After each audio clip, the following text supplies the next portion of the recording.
So if you're interested in starting your own 3D printing business, in today's video, I'm going to take you through all those steps to help you get your business up running quickly. So let's get started. So behind me, I have my small bamboo 3D printing farm. It's just 3 printers as of now. Hopefully it'll grow in the future. But really, this is the kind of exciting part. You like to see those videos with all these printers, and that's great. But to have all these printers, you got to figure out what you're going to sell. Now, this is one of the number one questions I get asked, like, where do you get your ideas? What do you need to sell? Well, for me personally, I kind of look to see what hobbies I'm into and kind of go from there. Now, one of my main hobbies is laser cutting. So a lot of the products I sell are laser cutting jigs. Now, this is one of the parts of a laser cutting jig I have. And as you can see, it's for holding tumblers. There's another part to it. But how did I come up with this? So as of right now, all the things I sell, I create myself. Now there's a couple different strategies in starting a 3D printing business. You can create all of the files yourself and everything's unique to you, or you can find other designs that you're able to sell and go that route. Now there are pros and cons to both sides. So when I design my unique things, it can take a lot of time. But that being said, no one else is gonna have that specific thing. Now, people might have something similar. They see your design and copy it, and that's definitely happened to me before. But you're better shot at having a unique item, which kind of makes you stand out when you're trying to sell. Now, there's a lot of different 3D modeling programs you can use. Popular ones, FreeCAD, Fusion 360, I think Tinkercad. There's a bunch of them. I'm not going to really get into specifics of what you should use. But if you want to go that route, I think for me, the business model is kind of future-proofing a little bit, where I'm learning a skill and I'm having unique designs. So that's kind of the route I'm going to take. I can't say I'm never going to sell items that other people have created, as long as I can legally do that. But this is, for right now, the business model I chose to take. Now, the other strategy you can look at is finding items that people have already created, downloading those STL files and printing them yourself. And to me, that at first it used to be a kind of a gray area, but if you're doing it legally, if they're fine with you selling your items, I have no issues with that. A lot of people don't have 3D printers, and they might want an item that they see on a site like Thingiverse, where you can kind of scroll through. I also sell some woodworking items, so I'll kind of look through woodworking items on Thingiverse.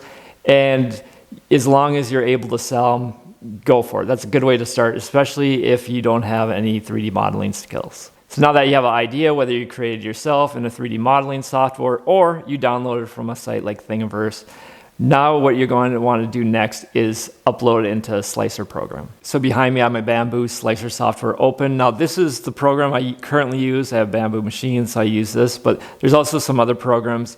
There's Orca, which I've heard is probably better than Bamboo. I might give that a try. But there's also Prusa, I think has their own one if you have Prusa machines. Or what I used to always use is Kira. Now, if you don't have a Bamboo or Prusa, and maybe Orca is better now, but Kira was kind of, I had my Ender 3s, or my longer, I had a bunch of kind of different style 3D printers. And Kira, I just had different profiles. So I had my Ender 3, Ender 3 Pro, which is basically the same or the longer printer. So I would kind of have all my profiles loaded up. So once you change profiles, you could kind of see it would change the build plate size, or knew what every machine was, which made it really handy. So now that I have Bamboo machines, I basically just use the Bamboo slicer software. And there's just really a couple items that you want to look for as far as changing settings, especially when you first start out. You can get really complicated with changing all the settings, but let's go over a few of the main points. So pretty much the only type of filament I'm currently using is PLA. Now PLA prints really nicely, it's easy to print, and the products look really nice. Now, the few cons of PLA is not as strong as, say, PETG or some of the other products like that, but you kind of have to know what you're printing. If you're printing something that needs a lot of strength, like a hook or something that there's going to be weight hanging off of, you might want to look at a stronger material.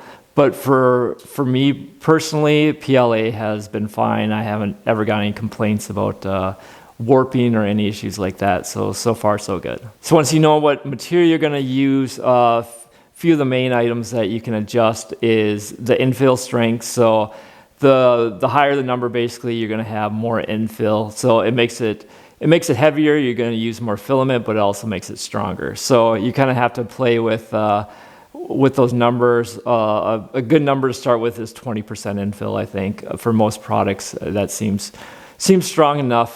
Some I bump that up a fair amount depending on what I'm printing, but I think 20% is a good starting point.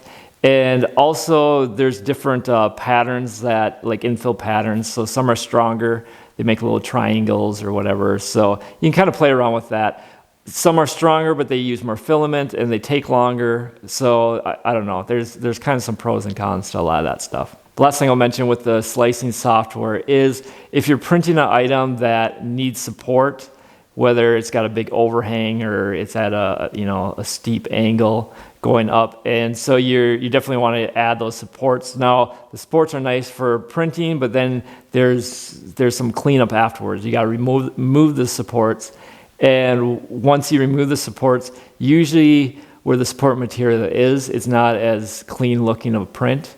So you kind of have to weigh that out as well. As if you do need the support, you do have to just remember it might not be as clean of a print. All right, now that we kind of know what we're going to sell, we got it sliced up, we'll print the item out, and the printing part, funny enough, is really easy part. And depending on what machine you have, especially these Bamboos, they just print them out. So it's funny that a 3D printing business, like that's the lowest skill level you would need is the actual printing.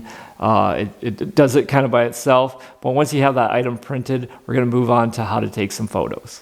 So this is the setup I use for taking pictures. Now what I've learned over the years is the biggest key is lighting. It's not so much even the camera you're using. Most cameras, phones, whatever you're using nowadays take really good pictures. So I found that lighting is more important than the camera you use. Now you can buy cheaper light boxes on Amazon, which I think work really well. Well, this kind of setup is, I built this for kind of a custom setup where I could video from going down, not so much for just taking photos like this, but for other things. But this setup, I have adjustable LED lighting all over the place, and I can adjust the lighting to be brighter or dimmer. So that really works well for kind of pinpointing the lighting I need. So another thing I like to do for taking video, especially Etsy lets you upload, I think, a 10-second video or whatever. So I kind of have this rotary thing, put a nice chunk of wood, and so I could take a little video of this kind of zoomed in, and it works out pretty well so that people can kind of see all sides of your item that you're trying to sell. So once you have all your photos, you can upload them to any photo editing software that you like. I use Photopea. I don't know why I started using that years ago. I use it for like my YouTube thumbnails as well, but that works pretty well. I don't do a whole lot of adjusting to my photos. Also, if you sell on Etsy, they have some cropping and some features on the actual website themselves that you can adjust some photos. But overall, biggest recommendation, get that lighting down, get good quality photos, and it really helps you sell your product. All right, last but not least, where do you sell your product? Now, I always recommend for starting off is the website Etsy.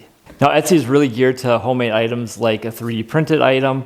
And for just starting off, they really have the traffic that's going to bring people into your site to actually find your product.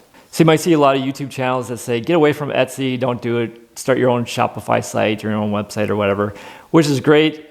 But most of those YouTubers are telling you that they have a big following, they have an audience that they can drive to their website. If you don't have that, how are people going to find your website? They aren't.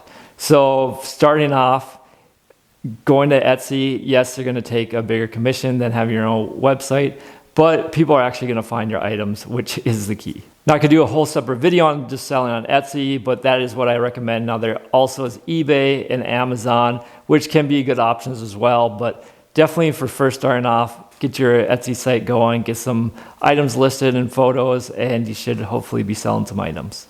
Now, with that being said, if you have any questions, please leave them in that comment section below. I'll do my best to get back to you.